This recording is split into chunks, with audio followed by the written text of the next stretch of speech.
4 मार्च 2025 को joint Congress session में Donald Trump चिल्लाकर कहते हैं कि इन सारे देशों ने हमको परेशान कर दिया है और इनकी जितनी भी अनफेयर प्रैक्टिसेस हैं उसकी वजह से हमें बहुत परेशानी हो रही है और दिक्कत हो रही है। और उसी वजह से वो कहते हैं कि इन सारे कंट्रीज को मैं पनिश करूंगा और 2 अप्रैल 2025 को जिस तरीके से उनका रवैया रहा है उसी तरीके से उन्हें भी टिट फॉर टैट तरीके से पीनलाइज किया जाएगा। और डोनाल्ड ट्रंप बात कर रहे हैं दोस्तों रेसिप्रोकल टैरिफ के बारे में। अब रेसिप्रोकल टैरिफ क्या होता है, इसको इस तरीके से समझिए कि जैसे मान लीजिए यूनाइटेड स्टेट्स है और इस तरीके से ये इंडिया है। अब हो क्या रहा है कि ये दोनों देश एक दूसरे से कुछ ना कुछ इंपोर्ट करते हैं और एक्सपोर्ट करते हैं। वहीं पे देखिए अगर इंडिया को कुछ अगर यूएसए से इंपोर्ट करना हो तो इंडिया 11% का टैरिफ लगाता है। मतलब अगर कोई 100 रुपए की चीज यूएस से इंडिया में आएगी तो वो 111 रुपए की पड़ेगी इंडियन कस्टमर को। वहीं पे अगर यूएसए में किसी कस्टमर को इंडिया के प्रोडक्ट को इंपोर्ट करना और यूज करना हो तो 100 रुपए की चीज यूएसए में उस कस्टमर को पड़ेगी 102 रुपए की या 103 रुपए की। मतलब अगर यूएसए में कोई है तो 103 रुपए में उसे खरीद रहा है, इंडिया में वही व्यक्ति उसे 111 रुपए में खरीद रहा है। मतलब आप इसको इस तरीके से देखेंगे कि इंडिया में जो बैठकर खरीद रहा है उसे महंगा पड़ रहा है। महंगा पड़ रहा है तो वो यूएस का प्रोडक्ट क्यों खरीदेगा? मतलब जो उसकी प्रोबेबिलिटी होंगे या फिर उस तरीके से देखेंगे नंबर ऑफ जो इंपोर्ट्स होंगे वो ड्रॉप होंगे, राइट? तो उस तरीके से यहां पे महंगा पड़ेगा और यहां पे जो यूएसए में उसको खरीद रहा है उसके लिए चीपर है। तो इंडियन एक्सपोर्ट्स बेटर तरीके से यूएस मार्केट को एक्सेस कर पा रहे हैं, जबकि यूएस के जो एक्सपोर्ट्स हैं वो इंडियन मार्केट में इतना बेटर तरीके से मार्केट एक्सेस उनको नहीं मिल रहा है। तो यही कंसर्न है यूएस के जो प्रेसिडेंट है डोनाल्ड ट्रंप का। उनका कहना है कि ये जो आपने 11% का टैरिफ जो आपका एवरेज वेटेड टैरिफ है, हम भी कहीं ना कहीं इस 111 वाले नंबर को मैच करने की कोशिश करेंगे और यहां पर आने की कोशिश करेंगे। अगर आप इस नंबर को कम नहीं करते हैं तो हम इस नंबर को 111 पर ले जाएंगे। ये कंटेंशन है डोनाल्ड ट्रंप का। और ये सिर्फ इंडिया के साथ नहीं है, बाकी जो कंट्रीज है, चाइना हो गए, साउथ कोरिया हो गए। मतलब चाइना के साथ तो वो कहते हैं कि डबल, मतलब मान लीजिए अगर यूएस में टैरिफ सर्टेन परसेंटेज है तो चाइना उसका डबल परसेंटेज ऑफ टैरिफ लगाता है। तो इतना ज्यादा यूएस के लिए तो बहुत लॉस की बात है, उनके एक्सपोर्ट्स उतने फ्लरिश नहीं कर पाएंगे, राइट? तो ये सारे उसके कंसर्न्स हैं। उसी के साथ एक रेसिप्रोकल टैरिफ का सिंपल रूल होता है कि आप जिस तरीके से मेरे प्रोडक्ट को टैक्स करेंगे सिमिलरली मैं भी आपके प्रोडक्ट को उसी तरीके से टैक्स करूंगा। तो डोनाल्ड ट्रंप भी कुछ इसी लाइन पे इस तरीके से एक्ट करते हुए देखते मिल रहे हैं। तो अगर उस तरीके से देखेंगे कि उनका सबसे बड़ा कंसर्न जो जॉइंट कांग्रेस सेशन में उन्होंने कहा कि हमारे साथ अनफेयर प्रैक्टिसेस हो रहे हैं। अनफेयर प्रैक्टिसेस कौन कौन कर रहा है? इंडिया, चाइना और साउथ कोरिया जैसे देश। China 2x amount of tariff अगर देखा जाए तो उस तरीके से लगाता है। सिमिलरली उनका कहना है कि उन्होंने ये जो अनाउंसमेंट की है, कि 2 अप्रैल से जो भी देश टैरिफ लगा रहे हैं हम उनके टैरिफ का जो अमाउंट है उसको मैच करेंगे। ये 2 अप्रैल उन्होंने इसलिए चुना है, 1 अप्रैल ना चुनने का रीजन ये था कि उसको मजाक में ना लिया जाए और अप्रैल फुल दिन की तरह ना समझे। So this is on a very serious note to prevent कि अप्रैल फुल डे के जोक्स हो, उसको प्रिवेंट करने के लिए उन्होंने कहा कि हम इसे 2 अप्रैल को रखेंगे उस तरीके से, right? So this is the contention that is there कि आपके जो टैरिफ्स हैं उसको कहीं ना कहीं मैच करने की कोशिश रहेगी, क्योंकि उसकी वजह से हमें बहुत नुकसान हो रहा है। ये यूएसए का कंटेंशन है। अब इसमें इस तरीके से देखेंगे कौन से प्रोडक्ट्स हैं इंडिया के रिस्पेक्ट में, अगर हम देखें कि क्या नुकसान हो सकता है या कहां कहां पे हमको चैलेंजेस देखने को मिल सकते हैं। तो प्रोडक्ट्स देखेंगे तो प्रोसेस मीट, फिश, अदर जो भी प्रोसेस फूड्स हैं उसमें 25 to 28% इंक्रीज देखने को मिल सकता है टैरिफ स्ट्रक्चर्स में। मतलब कि ये जो चीजें हैं हम यूएस को एक्सपोर्ट करते हैं। जब हम यूएस को ये सारी चीजें एक्सपोर्ट करेंगे तो ये भी यहां पे इंपोर्ट बैरियर लगाएंगे कि भैया आपके यहां हमको भेजने के लिए 111 रुपए लग रहे हैं और हमारे आप आसानी से 103 रुपए में भेज दे रहे हैं वो चीज, ये कैसे चलेगा? तो वो मैच करने की कोशिश कर रहे हैं कि हम भी इस नंबर को बढ़ाएंगे कहीं ना कहीं और 25 to 28% ये प्रोडक्ट्स बढ़ेंगे। एंड सिमिलरली अगर आप देखेंगे तो 15 to 25% की रेंज में बाकी प्रोडक्ट्स, ऑटोमोबाइल्स हो गए, शूज और फुटवेयर हो गए, गारमेंट इंडस्ट्री हो गई, सिमिलरली डायमंड्स और अदर जेम्स हैं, ये सारे भी कुछ इसी प्रोपोर्शन में बढ़ते हुए देखने को मिलेंगे। तो उस वजह से ये सारी चीजें होने वाली है। सिमिलरली अगर आप देखें कि इंडिया ने इन सारे एक्सपोर्ट्स से बहुत बेनिफिट किया है और स्पेशली अगर आप देखने की कोशिश करेंगे 2019 के आसपास जब यूएस और चाइना के बीच में ट्रेड वॉर था, मतलब एक दूसरे के ऊपर टैरिफ्स लगा रहे थे, रिटेलिएशन में टैरिफ्स लग रहे थे, उस समय पे क्या हुआ, इंडिया ने बहुत बेनिफिट किया था। अगर उस तरीके से देखेंगे कि ऑटो इंडिया में भी स्पेसिफिकली ऑटो कंपोनेंट्स की जो इंडस्ट्री उसने ज्यादा बेनिफिट किया था। रीजन बिंग हम बहुत सारी चीजें, मतलब चाइना का जो मार्केट था कहीं ना कहीं हम जो चाइना मतलब यूएसए के रिस्पेक्ट में अगर आप देखेंगे तो चाइना का जो मार्केट था वो कहीं ना कहीं हम यूज कर पाए थे। यूएसए के रिस्पेक्ट में अगर हम देखें तो हम ज्यादा अफोर्डेबल, हाई क्वालिटी और रिलायबल प्रोडक्ट्स दे पाए थे यूएस को एक्सपोर्ट करने के लिए। अर्लियर जो चाइना एक्सपोर्ट करता था टैरिफ्स की वजह से वो एक्सपोर्ट्स में कहीं ना कहीं घटौती देखने को मिली। उस वजह से इंडिया ने उस अपॉर्चुनिटी को यूज किया और हमने अपने एक्सपोर्ट्स को बहुत ज्यादा बढ़ाया। लेकिन अभी सेम सिचुएशन में इंडिया भी फंसा हुआ है कि ट्रेड वॉर जो चाइना के साथ चल रहा था, कहीं ना कहीं रिटालिएटरी जो टैरिफ्स है, जो रेसिप्रोकल टैरिफ्स है, वो ट्रंप लगाने की फिराक में है। तो अगर ये 2 अप्रैल को लग जाते हैं टैरिफ, तो इंडिया के ऊपर क्या रेपरकेशंस हो सकते हैं, उसको क्या प्रॉब्लम्स और चैलेंजेस फेस करने पड़ सकते हैं, उसके बारे में हम डिस्कस करेंगे और देखेंगे कि क्या टैरिफ असल में लग भी सकते हैं, मतलब क्या उसके चांसेस है, तो उसी के बारे में हम डिस्कस करेंगे। तो सबसे इंपॉर्टेंट चीज ये हो जाती है समझने की, मतलब ट्रंप टैरिफ इंपोज करना क्यों चाह रहे हैं, मतलब उनका मेन मुद्दा क्या है उसके पीछे। तो कहीं ना कहीं टैरिफ इंपोज कर वो एक बार्गेनिंग टूल के तौर पे टैरिफ को यूज करना चाह रहे हैं। बार्गेनिंग टूल में अब उनको क्या बार्गेन करने की जरूरत पड़ेगी, उस तरीके से देखिए कि यूएस के जो भी प्रोडक्ट्स हैं वो चाहते हैं कि इंडिया में फ्लो करे। अब उसके लिए उन्हें बेटर मार्केट एक्सेस चाहिए। अब बेटर मार्केट एक्सेस तो तब मिलेगा ना जब ये 111 है ये कहीं ना कहीं रिड्यूस होगा, या फिर जो 103 वाला नंबर है कहीं ना कहीं बढ़ेगा, राइट। जब यहां तो यहां रिडक्शन हो या इंक्रीमेंट हो तभी ये बेटर मार्केट एक्सेस हो पाएगा और यूएस के जो प्रोडक्ट्स हैं, जो गुड्स हैं, वो कहीं ना कहीं इंडियन मार्केट में फ्लो कर पाएंगे और उस तरीके से उनके बिजनेसेस फ्लरिश कर पाएंगे। ये चीज है। तो ये इसके लिए वो सबसे ज्यादा एक बार्गेनिंग टूल के तौर पे यूज करना चाहते हैं कि या तो आप इसे घटाइए, अगर आप नहीं घटाएंगे तो हम अपने टैरिफ्स को बढ़ा देंगे, है ना, उसकी वजह से आपको भी नुकसान होगा। तो that way he is trying to utilise this thing. अब कौन से प्रोडक्ट अगर स्पेसिफिकली बात करें जिनके ऊपर इंपैक्ट देखने को मिल सकता है या बहुत ज्यादा टैरिफ इंडिया उन प्रोडक्ट्स पे लगाते हैं, तो कौन से प्रोडक्ट्स हैं।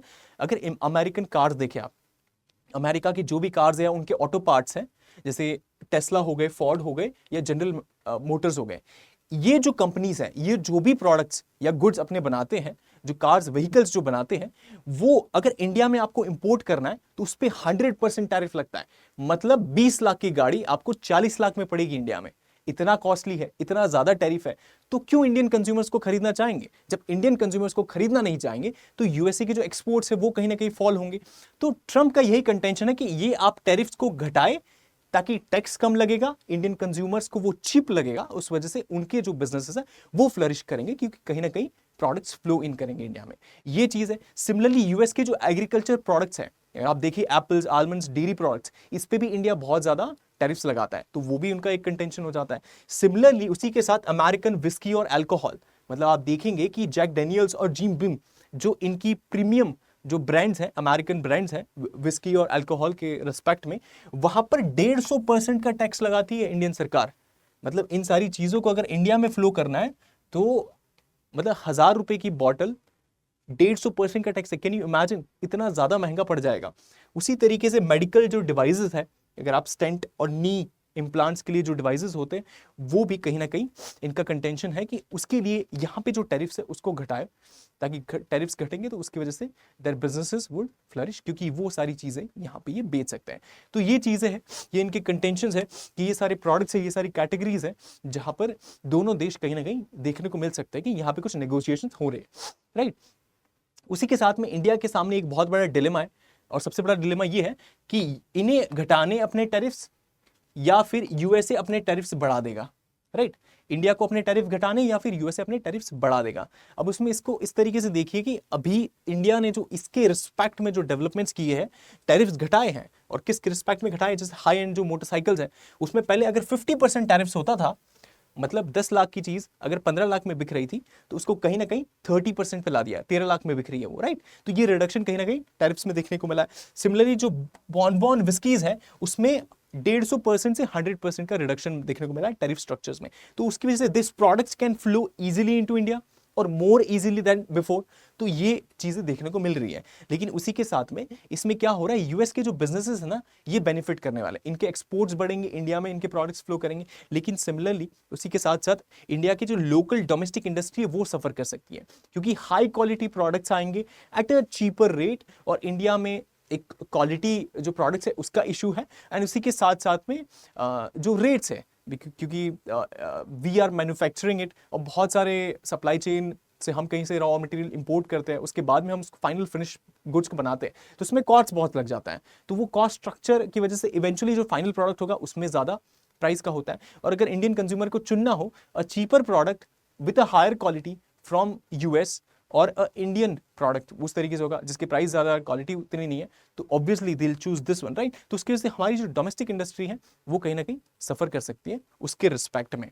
तो ये कंसर्न है। एंड सिमिलरली इसी कंसर्न को मिटिगेट करने के लिए, और ये जो रिटेलिएटरी टैरिफ है इसको कहीं ना कहीं ये ना हो, उसका कुछ निवारण पाने के लिए पीयूष गोयल जी रिसेंटली अभी a week ago he went to US, he directly went to US, और वहां पे जाकर जितना जल्दी हो नेगोशिएशंस को शुरू किया जाए। और ये जो 2 अप्रैल का डेडलाइन है इसके पहले पहले या तो नेगोशिएशंस फिनिश कर ले या फिर कुछ ना कुछ कंसेंसस डेवलप करना होगा ताकि ये चीज इंडिया के केस में लागू ना हो, राइट। तो उसी वजह से वो चाहते हैं कि जो यूएस और चाइना के केस में हुआ था फुल ब्लोन जो ट्रेड वॉर हुआ था 2019 में, वो कहीं ना कहीं इंडिया और यूएस के बीच में ना हो जाए।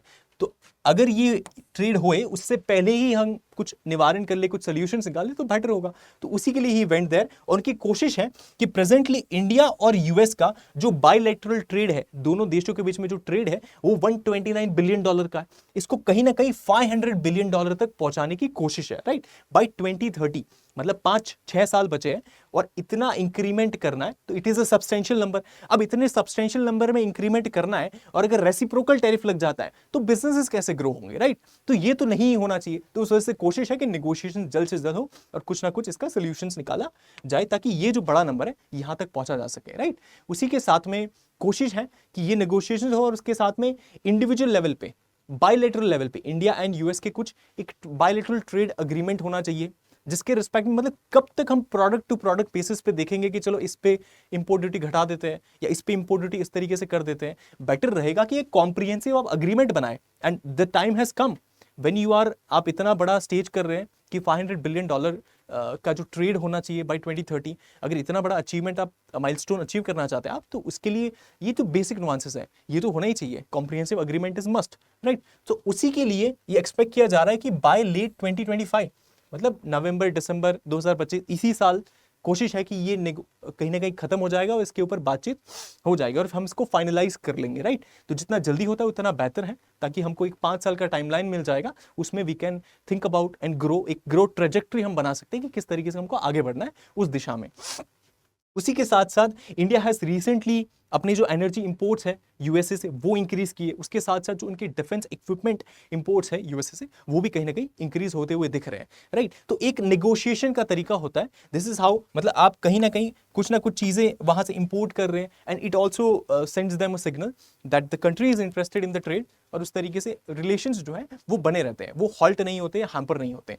तो ये इंक्रीमेंट देखने को मिल रहा है कहीं ना कहीं, so that India's interest is also there with respect to that. So दोनों का इंपॉर्टेंस है, एक दोनों देशों के लिए एक दूसरे का इंपॉर्टेंस देखने को मिल रहा है। तो इससे हमको लर्निंग्स क्या मिली, जो रेसिप्रोकल टैरिफ की बात ट्रंप कर रहे हैं उससे लर्निंग ये देखने को मिल रहा है हमको कि इंटरनेशनल ट्रेड्स में शुरुआत में सारी चीज़ें बहुत ही डिप्लोमेटिक वे में डिप्लोमेसी से चलती है कि इस तरीके से ये रूपरेखा होगी उसकी, उसी के साथ में कुछ फेवर्स दिए जाते हैं, कुछ कंसेशंस दिए जाते हैं एंड उसी के साथ में एक म्यूचुअल अंडरस्टैंडिंग से चीज़ों को आगे बढ़ाया जाता है।